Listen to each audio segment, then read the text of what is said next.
안녕하세요. 에어테이블 파일을 열어서 살펴보겠습니다. 프로젝트 관리라는 이름으로 이제 베이스 이름이 있고요. 테이블 굉장히 여러 개를 만들어 놨습니다. 프로젝트라는 이 프로젝트의 목록을 관리하는 테이블이 있고요.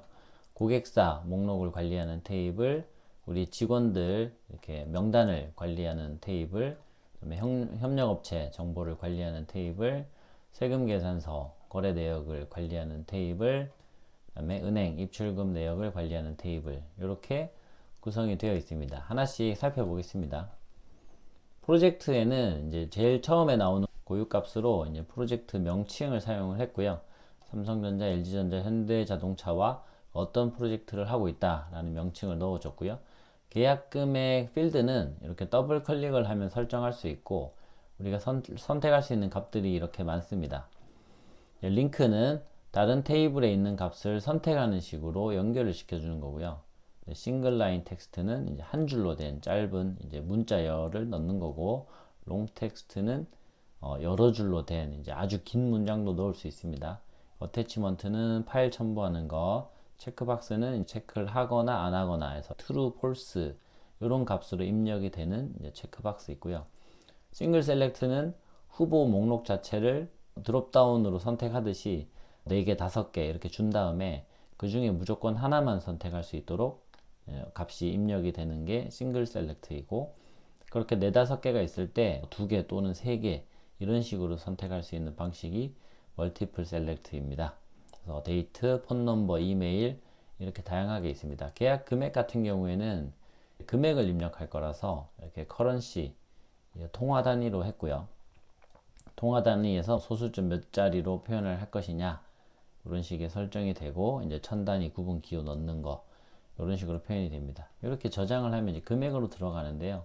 여기 네 번째, 여기 제목은 안 써져 있지만 뭐 예를 들어서 뭐 SK다 이렇게 썼을 때 금액에 텍스트를 이렇게 쓰면은 이렇게 입력이 안 됩니다. 계약 금액, 여기는 숫자를 넣어야 되는 자리잖아요. 그래서 이렇게 단어를 치거나 이렇게 기호를 넣거나 하면은 입력 자체가 안 됩니다. 이런 걸 통해서 실수를 많이 방지할 수 있고요. 우리가 엑셀에서 여기 금액이라고 해놓고 금액을 다 썼는데, 다 쓰고 나서 보통 맨 밑에다가 우리가 썸을 넣죠. 에어테이블은 썸이 여기 맨 밑에 나옵니다. 썸으로 할 수도 있고 에버리지로 표현을 할 수도 있고, 이렇게 별도로 우리가 함수를 걸지 않아도 맨 밑에 줄에는 자동으로 이 전체 레코드 행들에 대한 통계값을 넣는 자리가 있고요. 이게 우리 눈에는 숫자처럼 보이지만 엑셀에서 서식으로 문자로 돼 있었다. 그러면 요만큼을 다 더한 썸을 했을 때 사실은 요 값을 빼고 요 두 개만 더해진 값이 여기 나오게 되는데, 네, 눈으로 봐서는 모르죠. 이게 실제로 더해졌는지 안 더해졌는지. 게다가 이게 데이터가 3개가 아니라 이렇게 막 30개씩 있었다.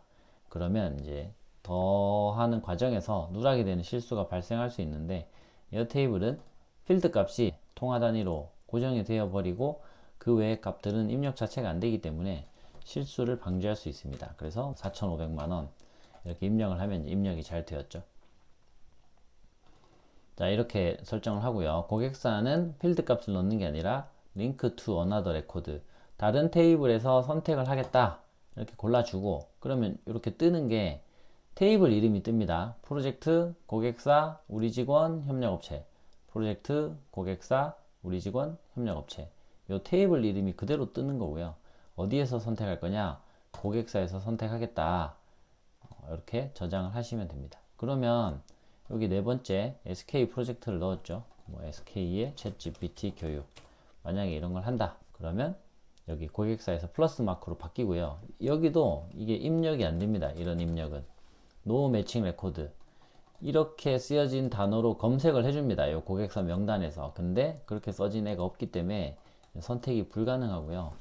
고객사 명단에 지금 SK가 없어요. 고객사 목록에는 삼성, 현대, LG 3개밖에 없었는데 여기서 고객사를 선택한다 그래 놓고 SK를 선택하는 게 말이 안 되잖아요. 그게 말이 되려면 어떻게 해야 되냐? 여기 고객사에 이 SK가 생기면 됩니다. 새로 만들어 버린 거예요. 에어테이블이. 다시 해볼게요. 여기 SK를 지우고 여기에 입력했던 고객사 SK 선택했던 걸 지웠습니다. 여기 고객사 목록에는 남아있죠. 저쪽에서 이 프로젝트가 어느 고객이랑 연결이 되어 있냐라는 연결만 지운 거지 SK라는 고객 자체를 지운 건 아니기 때문에 남아 있습니다. 이걸 지워 볼게요. 원래 이렇게 있었거든요. 삼성, 현대, LG 셋밖에 없어요. 그럼 프로젝트에서 고를 때 여기 이제 고객사라는 요 테이블에서 고르는 거기 때문에 여기서 선택을 하면 이렇게 삼성, 현대, LG 세 개밖에 안 나옵니다.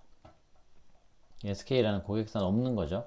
만약에 프로젝트 관리할 때 이렇게 새로운 프로젝트가 생겼는데 기존에 고객사 명단이 없다. 여기 와서 추가를 해줍니다. 이렇게 SK라고 추가를 해주고 사업자 번호 넣어주고 SK 박성경씨 이런 식으로 이렇게 넣어주면 되겠죠. 그래서 SK라고 여기 고객사 목록에 테이블 DB에 넣어주면 프로젝트에서 선택을 할 때 이제는 SK가 고객사 목록이 있기 때문에 고객사 테이블에서 선택을 하는 여기서도 SK가 선택이 됩니다. 자, 그러면 여기서 프로젝트에서 SK의 챗GPT 교육을 한다 라는 요 프로젝트 입장에서 고객이 누구냐, SK다 이렇게 해서 골랐죠. 그러면 고객사 목록에 가보면 SK라는 고객 이름 옆에 이런 식으로 프로젝트 테이블에서 나를 선택한 애들이 이렇게 또 매핑이 되어 있습니다. 연결이 되는 거죠. 프로젝트 입장에서 고객이 SK다 라고 잡았기 때문에 SK라는 이 고객 데이터 입장에서는 SK 챗GPT 교육이라는 이 프로젝트에게 잡힌 거죠. 서로 이제 손을 맞잡은 관계이기 때문에 서로 이렇게 링크가 생기면서 이렇게 자동으로 이 프로젝트라는 필드가 생겼습니다. 자, 마찬가지로 우리 직원 중에서 선택을 할 때 SK 프로젝트에 누구를 투입할 것이냐, 아로하를 투입을 하겠다 이런 식으로 선택을 하면 됩니다. 이 우리 직원 필드는 우리 직원이라는 요 테이블 명칭, 요 테이블에서 선택을 한 겁니다. 그래서 우리 직원 테이블에 보면 이렇게 5명의 직원이 있고 회사 차원에서 관리해야 되는 이 5명 직원의 정보, 개인정보, 조직도 이런 것들이 들어가 있고요.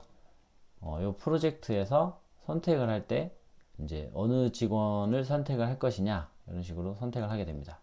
마찬가지로 협력업체는 여기 협력업체 풀에 있는 요 셋 중에서만 선택이 가능하고요. 요 셋 중에서 협력업체 없이 진행되는 프로젝트라고 치고 이렇게 빼고 비워 놓으면 되겠습니다. 이게 완성이 되었죠? 그러면 이제 직원 입장에서 보면 아로하라는 직원을 선택을 했잖아요. 기존에 아로하라는 직원을 선택한 프로젝트가 없었습니다. 그래서 직원 필드에 보면 아로하라는 직원 옆에 여기가 비어 있었어요. 그런데 SK 챗GPT 교육에서 이 직원 이름을 선택을 하니까 마찬가지로 이런 식으로 같이 뜨게 된 거죠. 자, 관계형 데이터베이스라서 데이터가 이렇게 서로 링크가 생기면 서로 물고 물리고 있어서 이쪽 저쪽 다 데이터가 일치한다. 이런 것들이 엄청 좋은 거죠. 근데 만약에 직원이 이름을 바꿨습니다. 개명을 했습니다. 지금 이제 버프, 스댕, 아로하 이런 직원들이 있는데 버프라는 직원이 이름을 바꿔서 박버프로 바꿨습니다. 이름을.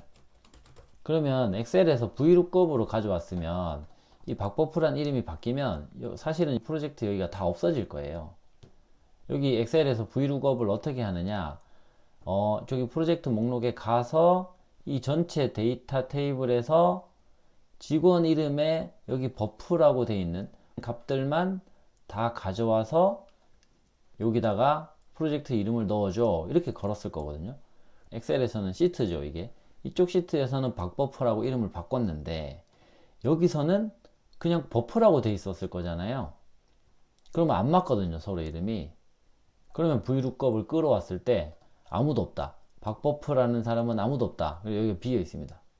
여기를 다시 버프라고 고치면 이 프로젝트 테이블에 버프란 이름이 있으니까 여기가 다시 나타나겠죠. 근데 에어테이블은 여기서 박버프라고 고치면 여기 있는 텍스트 값만 바뀌는 게 아니라 이 직원 이름, 우리 직원 테이블의 첫 번째 레코드를 선택했죠. 그 자리에 버프라는 글자가 있었을 뿐이고 이 첫 번째 레코드를 선택한 걸로 되어 있는 겁니다. 여기는. 그렇기 때문에 이름을 박버프로 바꾸면 그냥 여기도 자동으로 이렇게 박버프로 바뀝니다. 우리 직원 이름이 박버프가 아니라 뭐 최버프로 바꿨다. 프로젝트에 가보면 여전히 이렇게 최버프로 똑같이 이제 동기화가 되어서 연결이 되어 있고요. 저 프로젝트 정보가 걸려 있는 여기 두 개의 프로젝트가 걸려 있는 것도 그대로 유지가 되는 거죠. 이런 식으로 데이터가 이쪽이 바뀌면 저쪽도 바뀌고, 테이블이 분명히 따로따로 놀고 있지만 서로 링크가 되어 있는 것들은 한쪽이 바뀌면 다른 쪽에도 다 따라 바뀌는 이런 동시성이 잘 유지되기 때문에 굉장히 이 구조가 복잡해지면 복잡해질수록 엑셀 대비해서 에어테이블이 더 점점 힘을 발휘하게 되는 거죠. 자, 링크되어 있는 구조를 살펴봤고요. 프로젝트 현황을 관리하는 사람 입장에서 이 삼성전자 프로젝트의 현황을 쫙 관리하다가 이 버프라는 직원이 과연 이 프로젝트를 잘 해낼 수 있을까?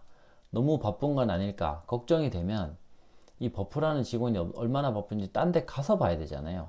직원 명단에 가서 버프라는 사람 옆에 프로젝트가 얼마나 많이 걸려 있고 여기에 소요일수가 얼마인지 이런 식으로 봐야 되는데, 에어테이블은 관계형 DB에 링크가 잘 돼 있기 때문에 프로젝트 목록을 보는 이 화면에서 이렇게 배경 처리되어 있는 건 전부 다 링크를 통해서 다른 테이블 값을 링크가 되어 있는 거거든요. 여기서 바로 누릅니다. 이 버프라는 직원을 눌러봅니다. 그러면 이 버프라는 직원에 대한 정보가 나옵니다. 직급 정보, 폰 번호, 이메일 정보, 여기까지는 우리가 넣은 거죠. 그 다음에 프로젝트는 이 프로젝트 테이블에서 링크를 해서 생긴 거죠. 이 프로젝트라는 정보 안에 삼성전자 아이디어 컨설팅, LG전자 기술 센싱 용역 두 개의 프로젝트를 하고 있다라는 정보가 이렇게 떴죠. 프로젝트 이름만 뜬 게 아니라 이 프로젝트에 대한 설명이 또 뜹니다. 금액은 이거고, 고객은 누구고, 직원 누구 투입됐고, 협력업체 어디랑 한다, 이런 정보가 또 뜨는 거죠. 이 정보는 어디에서 왔겠습니까? 이 하나, 둘, 셋, 네 개의 데이터는 여기서 온 거죠. 하나, 둘, 셋, 넷. 그래서 이런 식으로 정보가 서로 꼬리에 꼬리를 물고 있습니다. 그래서 여기서 삼성전자를 찍어 보면은 삼성전자에 대한 정보가 뜨는데, 사업자 번호, 담당자 이름, 담당자 이메일, 사업자 등록증 첨부, 여기까지는 우리가 고객사 테이블에 만들어 놨던 필드 값들이고, 그 다음에 프로젝트 링크에 의해서 생긴 요 프로젝트라는 필드 값까지 같이 들어온 모습을 볼 수 있고요. 이 데이터는 다 어디서 왔냐? 흰색을 딱 따라가 보면 요 고객사라는 요 테이블로 링크가 돼 있고, 여기 있는 정보를 가져와서 내가 이렇게 보여준 거다 라는 식으로 시각적으로 표현을 해주고 있습니다. 자, 마찬가지로 이 협력업체, 이 삼보정밀이라는 회사에 대한 정보 이렇게 볼 수 있고요. 우리 회사와 어느 프로젝트를 함께 하고 있는지 이런 것도 다 볼 수 있습니다.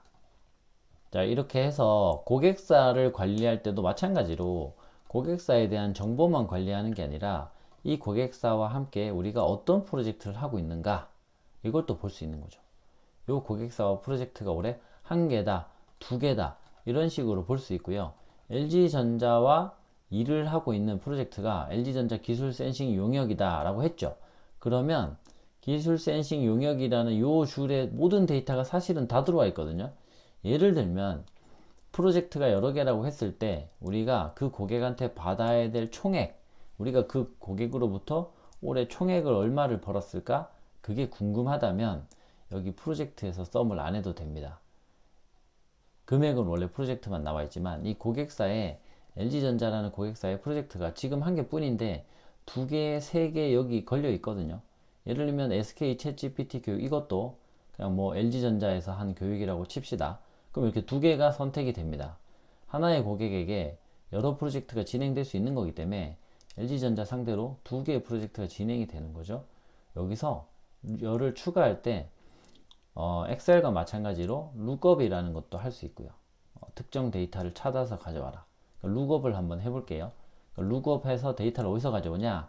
우리는 지금 고객사라는 테이블에 있는데 여기서 지금 프로젝트가 연결되어 있으니까 이 프로젝트 테이블에 있는 계약 금액을 가져와 보겠습니다. 이제 크리에이트 필드를 하면 프로젝트라는 테이블에서 계약 금액을 찾아옵니다. 지금 1억 8,700과 4,500 두 개를 찾아왔죠.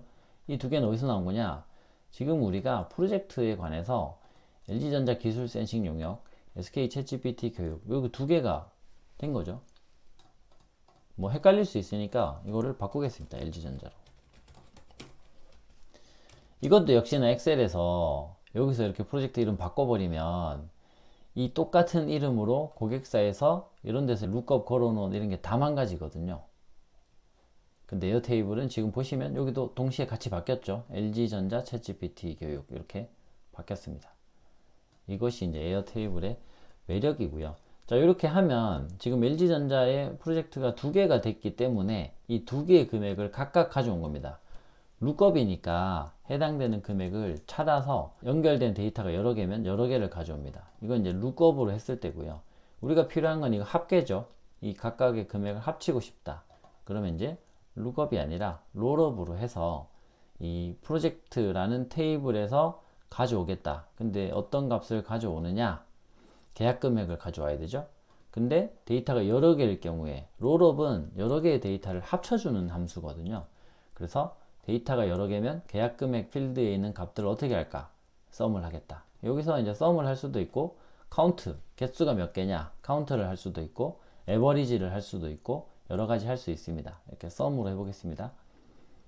그래서 여기서 롤업에서 썸으로 주면은 삼성전자 고객사는 삼성전자 아이디어 컨설팅 프로젝트 하나 하고 있는데 그걸 찾아가 보면 계약 금액이 5,500이다. 현대자동차랑은 사업기획 컨설팅 하나 하고 있는데 그걸 찾아가 보면 계약 금액이 3,520이다. 이렇게 나오고요.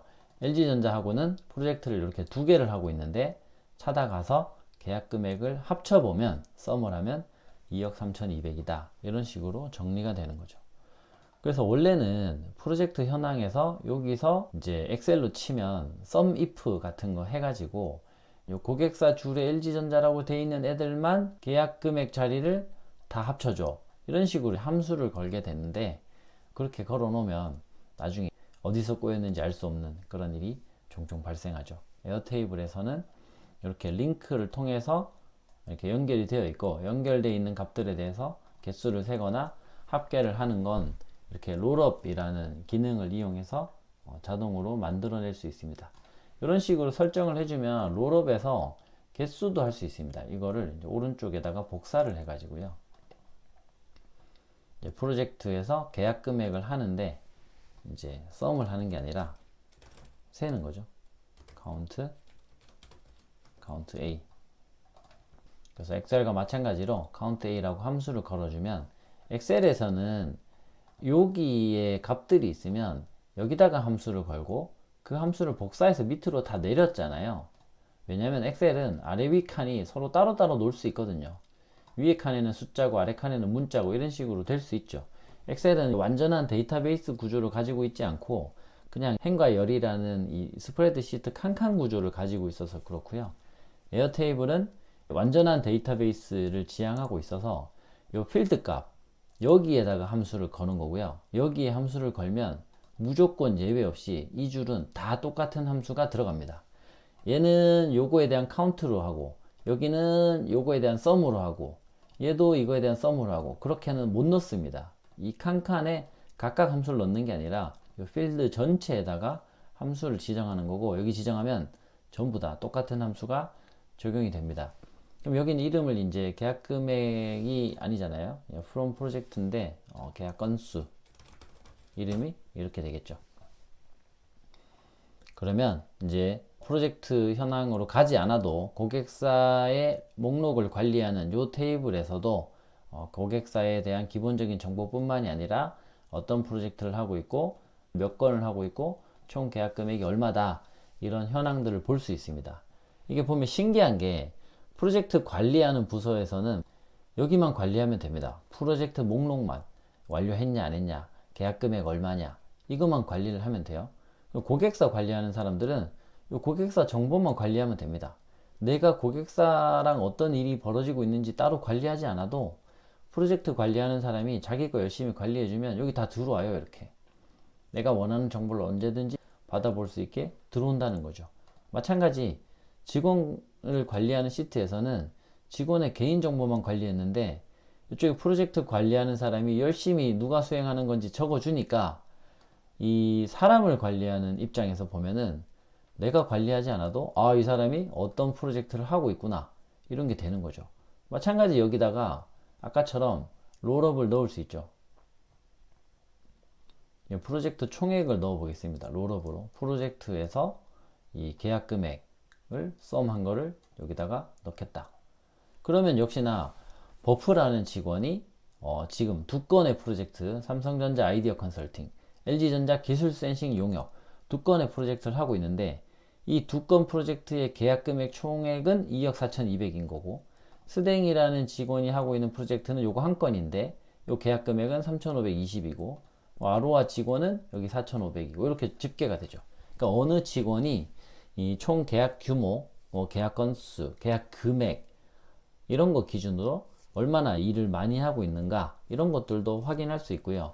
만약에 프로젝트 관리하는 사람이 이 프로젝트를 수행하기 위해서 뭐 50일이 걸린다, 현대차 프로젝트 30일이 걸린다, 이런 식으로 여기다가 소요 기간 필드를 넣어서 관리를 해줬으면은, 사람을 관리하는 사람 입장에서는 여기 또 롤업해서 수행 일수 합계 하나 넣어주면, 이 사람이 올해 뭐 220일을 일해야 되는구나, 이 사람은 올해 뭐 130일만 일하면 되는구나, 이런 것들도 자동으로 관리가 된다는 거죠.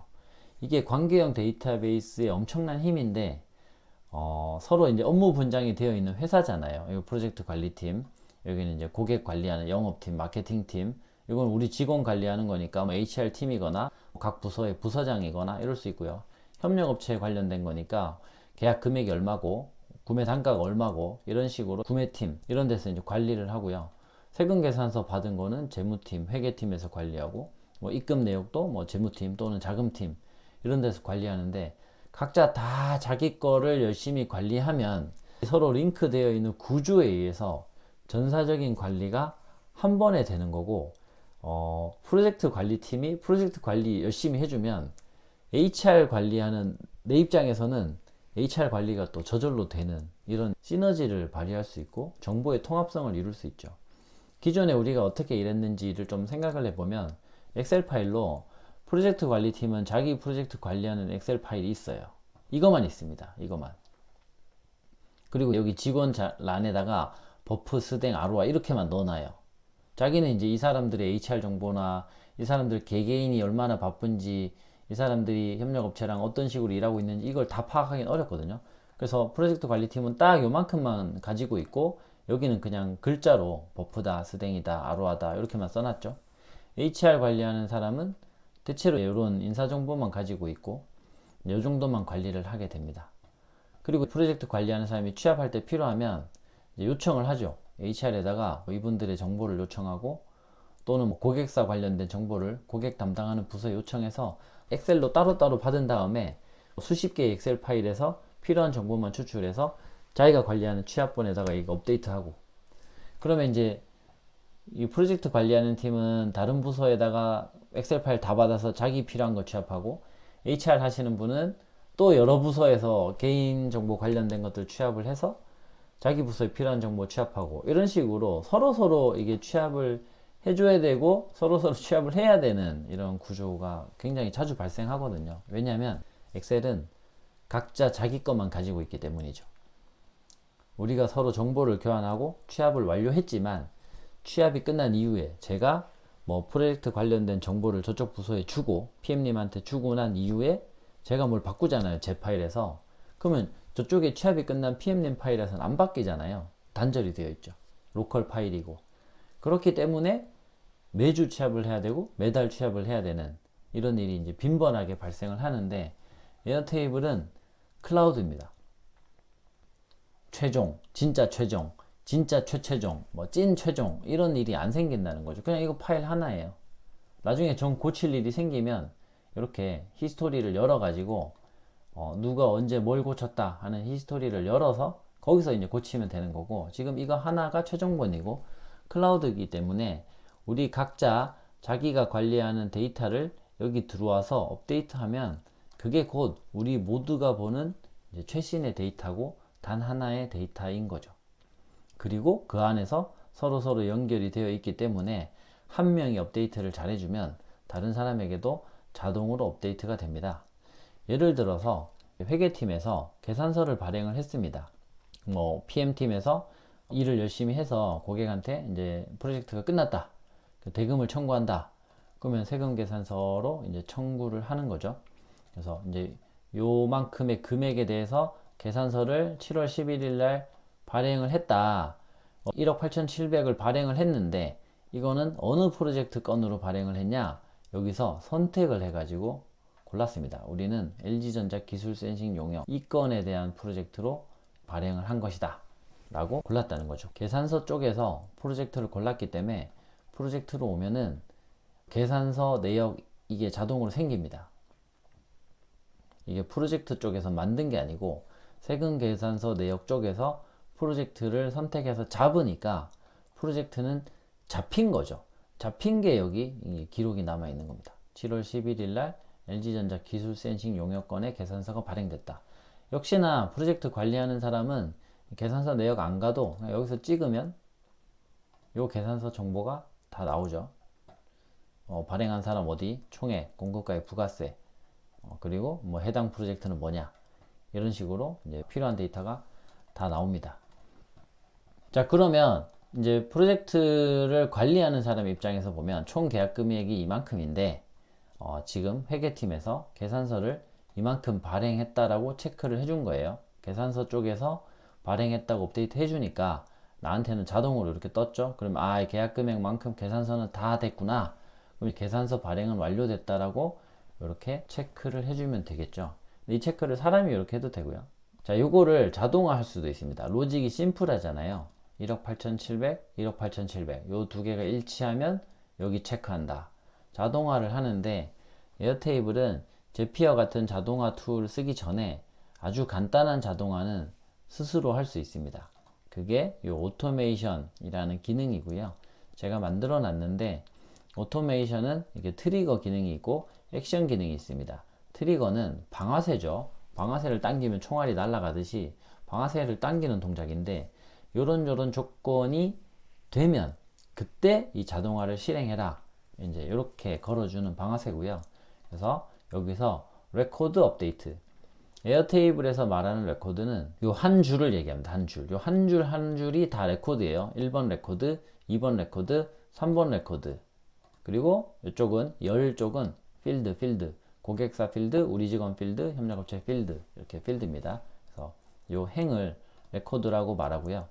오토메이션에서 레코드가 업데이트 되는 거를 내가 트리거로 하겠다. 즉, 그 레코드 그 줄에서 어떤 특정한 필드 값이 바뀌었다. 그러면 그때 요 자동화 로직을 실행을 한다는 겁니다. 그래서 차례차례 코딩 안 해도 되고 이렇게 드롭다운으로 선택을 하면서 변수들을 선택하면서 자동화 로직을 짤 수 있습니다. 레코드 업데이트 할 건데 어느 테이블이냐? 그럼 테이블이 많았죠. 우리가 데이터 쪽에서 프로젝트 테이블에서 그러니까 세금 계산서를 발행을 재무팀에서 여러 개를 해주면 하나의 계약에 계약금, 중도금, 잔금 이렇게 계산서가 발행될 수 있으니까 회계팀에서 계산서를 계속 발행해주면 우리는 프로젝트 탭에서 롤업으로 합계를 구했잖아요. 여기는 사실은 이제 삼성전자 계산서가 여러 번 나오고 뭐 LG전자 계산서도 여러 번 나오고 그럴 거예요. 프로젝트의 계산서가 여러 개니까 여러 개를 찍으면 이 프로젝트 탭에서 이 계산서들의 금액의 총합이 롤업이라는 함수로 필드 값에 의해서 여기 합계가 들어올 거거든요. 그러니까 우리는 이제 계산서 탭을 볼 필요 없고 이 프로젝트라는 테이블에서 이 총액, 롤업으로 구해진 총액과 이 계약 금액을 비교하면 되는 거죠. 그래서 프로젝트라는 테이블에서 뷰는 나중에 설명드릴게요. 그리드 뷰라는 거에서 어느 필드를 모니터링 할 거냐, 트리거로 삼을 거냐 해서 총액 필드를 선택했습니다. 총액이라는 필드를 잘 보고 있다가 어느 레코드가 됐건 몇 번 줄이 됐건 총액 from 세금 계산서 내역으로 롤업으로 구해진 이 총액이라는 자리가 바뀌었다. 그러면 다음 단계 액션이 실행이 됩니다. 실행을 할 때 컨디션이 있어요. 모든 레코드에 대해서 다 실행하는 게 아니라 이런 컨디션이 만족된 것만 실행한다. 이거고요. 컨디션을 제가 이렇게 잡아줬습니다. 여기도 역시나 코딩 없이 이 필드 값들을 다 이렇게 선택을 해서 비교를 할 수 있도록 되어 있습니다. 총액, 세금 계산서에서 그 링크를 걸었을 때 자동으로 만들어진, 롤업으로 만들어진 총액 부분이 내가 프로젝트라는 테이블에서 만든 계약 금액, 총 계약 금액 최초에 계약한 금액이죠. 이거랑 일치한다. 즉 총 계약했던 금액 총액에 해당되는 만큼 계산서를 다 발행했다 라는 상황이죠. 이런 상황이 되면 뭐 할 거냐? 계산서 발행 완료라는 필드를 체크를 해라 이렇게 되어 있습니다. 이렇게 하면 체크를 꺼라 이렇게 시키는 게 되고, 이렇게 하면 체크를 해라 이렇게 시키는 게 되고요. 로직을 다 걸었으면 이거를 원래는 이렇게 오프로 되어 있는데 이걸 ON으로 바꿔줍니다. 그럼 얘는 상시 돌아가는 상태로 세팅이 되어 있는 거예요. 언제라도 제가 지금 로직을 걸어준 대로 이 자리 총액 from 세금 계산서 내역 이 자리가 바뀌면 아까 그 로직이 돌아갑니다. 이 자리가 바뀔 때마다 이 계약 금액과 이 업데이트된 총액 이 줄이 맞는지 비교를 해서 둘이 똑같으면 세금 계산서 발행은 완료됐다 라고 체크를 해 놓는 거죠. 근데 이 자리는 왜 바뀌죠? 세금 계산서 발행액 총액 이거는 프로젝트 관리하는 사람이 바꿨나요? 아니죠. 안 바꿨죠. 여기 세금 계산서 발행하는 이 재무회계 담당하는 사람이 고객사한테 계산서 발행을 하고 나서 내가 5천만 원짜리 계산서를 발행을 했다. 그 프로젝트의 고객이 누구냐? 선택을 해주면 링크에서 자동으로 여기에 이 총액이 바뀌게 됩니다. 계산서 발행한 만큼 금액이 올라가겠죠. 자동으로 바뀌는 거고, 그 금액이 내가 발행해야 될 계약금액 총액과 같은지를 비교해서 같다. 그러면 계산서 발행은 끝난 거죠. LG전자에 대한 계산서 발행은 완전히 다 끝났다. 올해 계산서는. 이런 식으로 자동으로 체크가 됩니다. 그러면 프로젝트 매니저는 사실 이거 뭐 돈 받았냐 이런 것까지 신경을 안 써도 될 수도 있는데, 뭐 써야 될 수도 있죠. PM이 수금까지 챙겨야 될 수도 있죠. 그런데 자기가 막 다 취합하고 연락하고 그런 게 아니라 요 세금 계산서 관리하는 부서에서 자기 것만 잘 업데이트 해주면 프로젝트 관리하는 사람 입장에서는 저절로 이런 게 다 체크가 된다는 거죠. 오토메이션에서 두 번째 오토메이션으로 똑같이 이 수금 완료에 대해서 걸어줬습니다. 수금 완료는 어디서 왔냐? 여기 입금 내역에서 왔습니다. 이제 자금팀에서 회사 통장에 돈 들어온 거 쭉 보고 그 중에 이렇게 굵직하게 고객사에서 보낸 게 있다. 그럼 이건 이 현대자동차 프로젝트 수금된 거, 이거는 삼성전자 프로젝트 수금된 거, 이런 식으로 체크를 해줘요. 그러면 역시나 이 입금 내역에서 프로젝트를 찍어줬기 때문에 프로젝트 쪽에 가보면 자동으로 이제 입금 내역이 연결이 되어 있습니다. 6월 16일자 입금된 거 5,500 있는데 통장에 삼성전자라고 써져 있고, 이거는 삼성전자 아이디어 컨설팅에 대해서 수금된 거다. 이렇게 표시가 됐죠. 이렇게 표시가 됐습니다. 그러면 역시나 프로젝트 관리하는 사람 입장에서는 이제 뭐 입금됐다 안 됐다 뭐 자금팀에 물어보고 그렇게 안 해도 자금팀이 자기 일을 이렇게 체크를 잘 해주면 프로젝트 입장에서는 저절로 이게 수금 여부까지 체크가 됩니다. 내가 프로젝트 관리도 하고 계산서도 내가 발행하고 자금 회수도 내가 한다. 예를 들면 벤처기업이라거나 스타트업 또는 예비 창업 또는 개인사업 비즈니스 좀 작은 거를 운영을 한다. 그러면 자기가 다 돌려야 되잖아요. 그런 경우에 이런 식으로 작성을 할 수 있고, 사실은 개인 가계부도 이런 식으로 체계적으로 관리를 할 수 있겠죠. 자, 그리고 입금 내역이나 세금 계산서 내역은 저는 지금 좀 심플하게 만들었는데, 이게 국세청 홈택스로 발급하는 경우가 많잖아요. 세금 계산서는 그 홈택스에서 지난 한 달치 세금 계산서 내역을 CSV 파일로 엑셀로 내려받기 기능이 있습니다. 그렇게 내려받기 하신 다음에 그 엑셀의 양식이 잘 안 바뀌기 때문에 거기에 있는 필드 값들을 순서까지 똑같이 그대로 따라해서 이렇게 만드시고요. 그러면 발행할 때는 그때그때 그냥 발행만 하는 거고요. 매번 꼼꼼하게 관리 안 해도 되고, 한 달에 또는 3개월에 한 번 정도 세금 계산서 전체 내역 다운 받은 다음에 에어테이블에 요만큼 이렇게 붙여넣기를 하시면 열이 이제 5개가 아니라 훨씬 많을 건데 한 2, 30개 될 거예요. 그거를 다 붙여넣기 하고 그 오른쪽 맨 끝에다가 어느 프로젝트 관련된 건지만 추가를 해 놓으면은 이제 심지어 이것도 우리가 작성 안 해도 되는 거죠. 홈택스에서 다운받으면 되니까. 마찬가지 입출금 내역도 통장 보면서 제가 이렇게 쓴 건데 만약에 이것도 귀찮다 그러면 뭐 주거래은행에서 어차피 정해져 있으니까, 저희는 이제 국민은행인데 국민은행에서 통장 거래 내역 다운받기를 합니다. 그러면 이제 옆으로 필드가 한 10개 정도 되거든요. 그 위에 있는 필드명을 그대로 에어테이블에 똑같이 만들어 놓고 한 달치 입출금 내역을 다운받은 다음에 CSV 파일을 복사해서 여기에 그대로 이렇게 필드 10개 정도를 붙여 넣습니다. 그러면 이 기록도 또 내가 안 해도 되는 거죠. 은행에서 나오니까. 이건 자동으로 나와요. 그럼 그 옆에 내가 이렇게 링크를 걸어 놨으니까 입출금 내역에서 뭐 어떻게 보면 이제 출금은 버리면 되고요. 출금은 관리 안 할 거다. 그럼 버리고 입금 내역만 값이 있는 것만 보면서 5,500 이거 왜 들어왔지? 아, 이건 삼성전자 프로젝트 수금 왔구나. 이거 왜 들어왔지? 보낸 사람 이름 현대자동차? 아, 이거 현대자동차 사업계획 컨설팅 돈 들어온 거구나. 이런 식으로 체크를 해주면 되는 거죠. 금방 끝나겠죠? 이쪽에 있는 필드값 한 달치 거래 내역을 다 적었으니까 이건 자동으로 복붙하면 끝나고, 그 중에 입금 내역 있는 거는 보면은 뭐 몇십 개 이렇게 있겠죠. 뭐 큰 회사라면 이제 몇백 개 있을 거고요. 그거만 우리가 이렇게 태깅을 해주면은 이쪽 프로젝트 관리 현황에서 전체 계약 금액이 얼마인데 그 중에서 세금 계산서가 발행된 금액은 얼마고 그 중에서 입금까지 완료된 금액은 얼마다, 이런 거를 이제 실시간으로 현황 집계가 됩니다. 그리고 우리가 걸어 놓은 오토메이션에 의해서 만약에 이 입금 금액이 최초 계약 금액이랑 일치하면 자동으로 수금 완료, 여기가 체크가 이렇게 됩니다. 그러면 이 프로젝트에 관해서는 계산서 발행만 끝난 게 아니라 수금까지 완전히 끝났다, 이런 현황 파악을 할 수 있게 되는 거죠.